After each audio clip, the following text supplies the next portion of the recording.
Thank you, Your Excellency.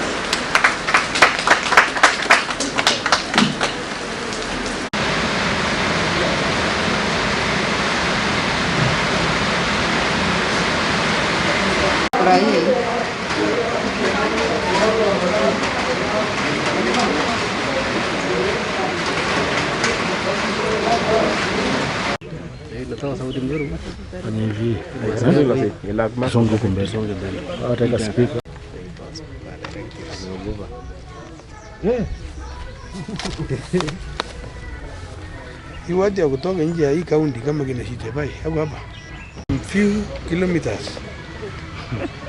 Alafu na polisi na polisi na ile gari.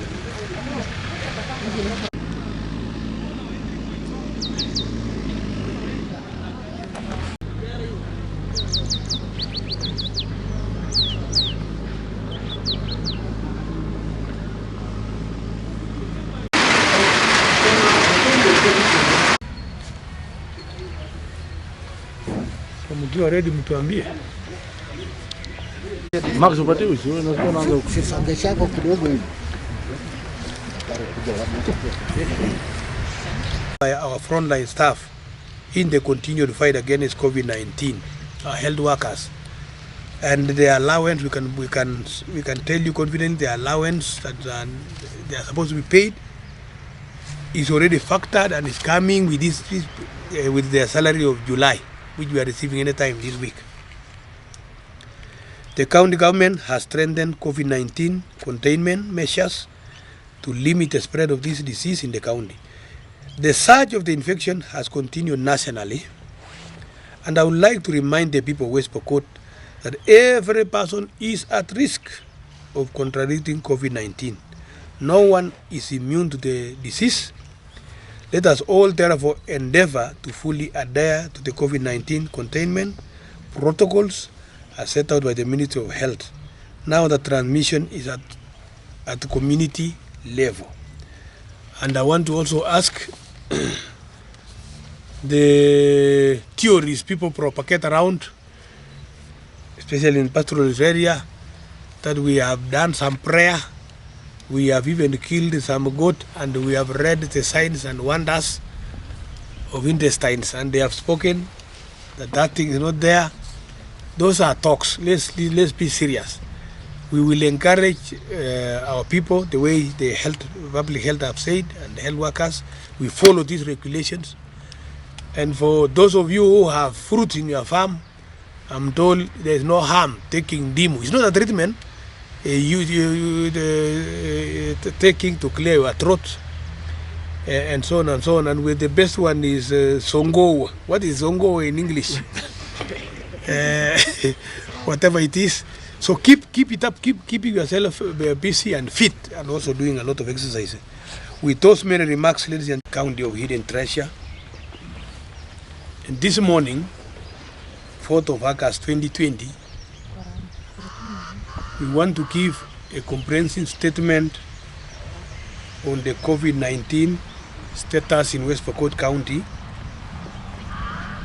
and that first COVID-19 patient is what I'm going to talk about. On 29th of July 2020, the first COVID-19 case was confirmed in West Pokot. A 39-year-old lady had traveled into the county from Nairobi on 26th of July 2020 and was picked up by the county surveillance team after receiving notification from the community members of Ortum. Ortum is the biggest town in, second biggest town in Pokot, Como sub-county, South Pokot constituency. Upon confirmation, the patient was transferred to COVID-19 treatment unit at our Kapenguria County Referral Hospital, where she remains stable and asymptomatic From this case, a total of 41 contacts were identified and samples taken for testing. All the 41 tests are now out, and all the 41 tests are negative for COVID-19, which is good news to us to hear that. All the contacts have been advised that although they are negative, to self-quarantine at their own homes. We urge the people who are on quarantine to adhere to the conditions until they are cleared by the health teams to safeguard the community from spread of coronavirus. We continue to monitor spread of COVID-19 in West Pokot, and so far we have tested a total of 163 people. And we can tell you of all the tests, and we have been taking them to Moi Teaching and Referral labs. Some we took to Kisumu earlier, and all of them have returned negative. The county preparedness to manage COVID-19 pandemic. Long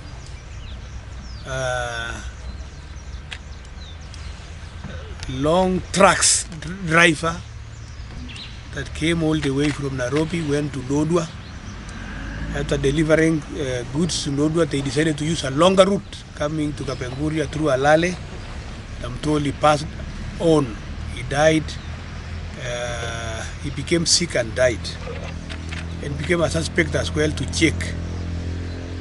But the good news that we had yesterday, that after the tests, he was found to be negative, but had died because of lack of diabetes medicine that he had carried and got finished. And so for over 5 days, the person didn't have that, and so he succumbed to the disease. We have since tested all the persons that came to contact with that person, and we are reporting negative. So our county preparedness to manage COVID-19. A robust surveillance system that includes multiple screening sites at entry points into the county of West Pokot, as well as targeted testing of community members for early identification of COVID-19 positive cases. Anybody visiting West Pokot, free advice: you cooperate at the border, you have to go through robust surveillance system, testings, washing your hands, you almost even wash your feet, and the vehicles need to be checked thoroughly. If they come from very far, we sanitize. We have also done robust cleaning and fumigation of our town. This is ongoing now. This is the 4th day that we have covered major towns. So far, a total of 163 tests have been done, as I had just mentioned. Every sub-county has an active rapid response team, RRTS, who are supported by 3 other RRTS for timely responses and investigation of suspected cases. As we speak, our teams are out now in the rural areas, meeting with the people and asking if our cases need to be checked, if there's any case that need to be checked. And this is the good news, that the people of West Pokot are so cautious that even if they hear somebody coughing by mistake or anyhow, they quickly send a signal. We have a hotline that they call. Although sometimes they can want to take law into their hands, they isolate the person by force, they can lock you out, and so on and so on. But these are the things that are associated with being cautious. Further, in order to have a wider reach of services, 2 officers, a public health officer and the 1 laboratory officer, have been trained in every ward, and we have 20 wards, with a view of forming rapid response teams for all the 20 wards in the county. Disinfection of our towns, which I just mentioned, that following confirmation of the 1 positive case in our county of COVID-19, disinfections of our towns have started. We started at Ortum, where the case was, town, followed by Sikor town, which is the headquarter for Pokot Central. We have done Chepereria, our biggest market day center in North Rift. This one is Pokot Como sub-county. We have done our major one, which is Makutano Kapenguria, yesterday, and this is the headquarters of the county. We went to Murkujit at the border. We have done the Purniso, Morpus, Sepid, Wakor, Marich Pass. Anybody going to the northern Kenya through, that is Lodwar to Lokichogio, you must pass through Marich Pass. And that's exactly what we have done. We have done Japkaon, we have done Murian, we have done Keringet and centers. And today we are doing urban ones in the urban municipality areas like Karas, Kaipos. One case of COVID-19 in the last 1 week, as has been mentioned by His Excellency the Governor. I would like to inform the general public that this patient is asymptomatic and is in our isolation center at the County Referral Hospital and is being monitored on a daily basis by our health workers to monitor the condition in case there may be any changes. But so far so good. The patient has remained asymptomatic. So following national protocols, we will wait for the repeat test to be done. And I would like to also inform the public that before we release this patient eventually, we'll have to do 2 tests. And these 2 tests, done 24 hours apart, must both return negative for COVID-19 before the patient is released. And I am saying this early enough because maybe wananchi will be asking when we are eventually releasing the patient, is the patient safe to go back to the community? Yes, before we release the patient back to the community, the patient will be safe to go back. And His Excellency the Governor has mentioned about stigma. We need to help each other. Everybody has a role to play in COVID-19. The citizen has their roles to play. The health system has the role to play. Our leaders have our roles to play. But in all this, stigma is not one of the roles that anybody needs to play. So we need the citizens to listen to the public health guidelines, follow them. There are channels that are available for reporting of any case, and our teams, as has been mentioned, are ready and available to follow up. We follow up all rumors and make up a decision whether they are supposed to be investigated further or not. So with those remarks, I just want to remind everybody that COVID-19 is real. I have heard people saying no.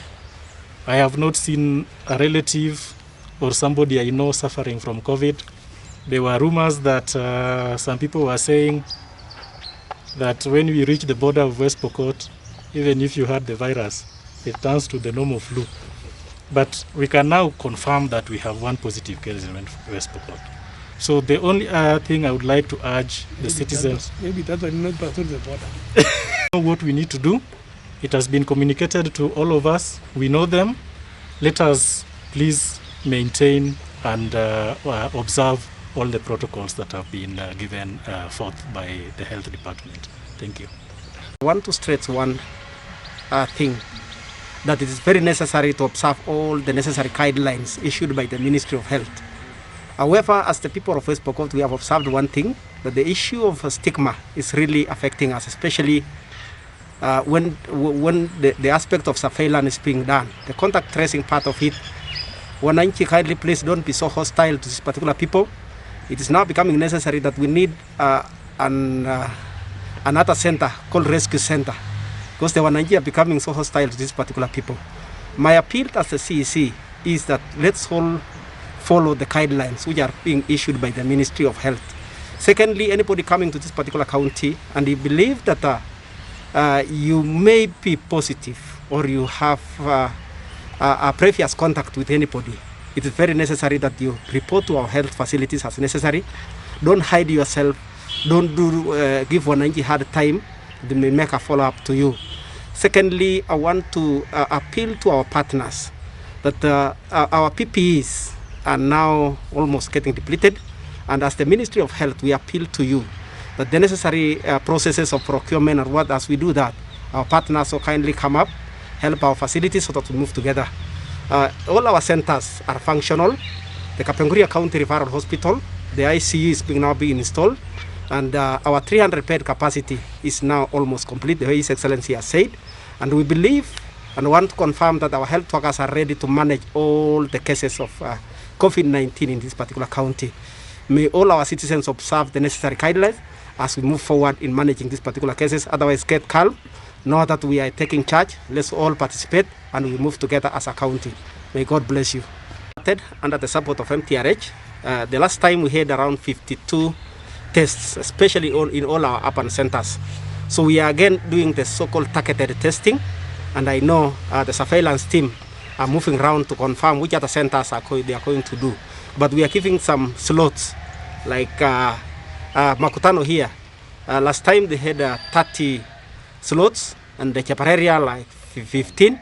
So it's like a targeted kind of testing, and they will be moving around this particular county to see which other centers are risky centers, so that at least they can do those particular testing.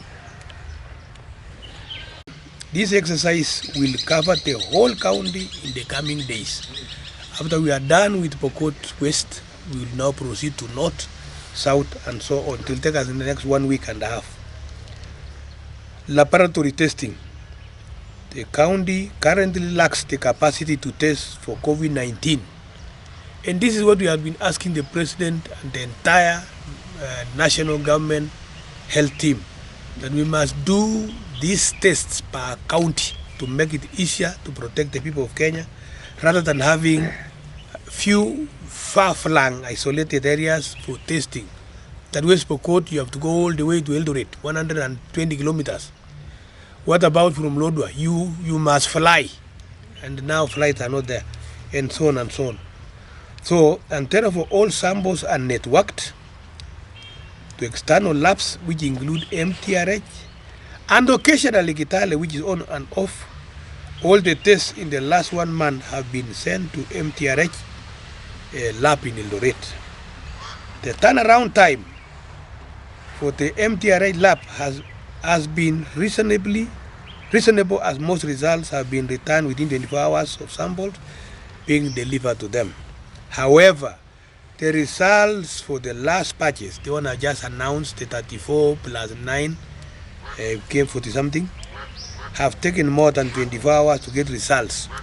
And this is why we're saying the national government needs to invest now more together with the county government, to have dedicated labs. I am told we have a capacity to do testing for HIV and AIDS, and the other item, TB. Yet I'm told there are some adjustments and some specialized items that need to be brought for testing this kind of a disease called COVID-19, meaning if the national government can work closely with us to see how we can get ingredients that are necessary and to train some people, then we can be able to do it here. And I'm told most of these equipment are found in some counties, but West Pokot has that specific county equipment that can do this. This is what I'm talking about. The county has 4 gene expand machines in each of our hospitals. That's Kapenguria County Referral Hospital, Sikor Sub-County Hospital, Kachelipa Sub-County, and Jepareria, that have been used in diagnosing and management of TB and recently HIV and AIDS, and they are in the same category as this COVID-19. The manufacturer of this machine has developed a module that enables them to test COVID-19. However, these modules are not currently available in our country, Kenya. There is need for both levels of government to pursue the possibility of acquiring these modules so that testing can be expanded with shorter turnaround time. Suppose we were able to do it in West Pokot, we could do it in less than 5 hours. The shortest time and results will be there. So if you can be able to get these modules, it will be very good. A shorter turnaround time will give a boost to the fight against the virus, since positive patients can be identified much faster and isolated, and the contacts quarantined in a timely manner before extensive spread of the disease in the communities. 300-bed isolation facility at Aramarket, which is about a kilometer from here. The process of conversion of our county school of government into a 3-bed isolation unit is at a very advanced stage. Like I mentioned to you, 200 beds now in, and over 100 plus are on the way coming, and it's not going well. Procurement of this facility have been initiated, including 6 ICU beds and a further 3 ventilators. The county already has 2 CPAP ventilators. After supply and installation of these, the county of West Pokot shall have 6 ICU units and 5 ventilators. Stigma.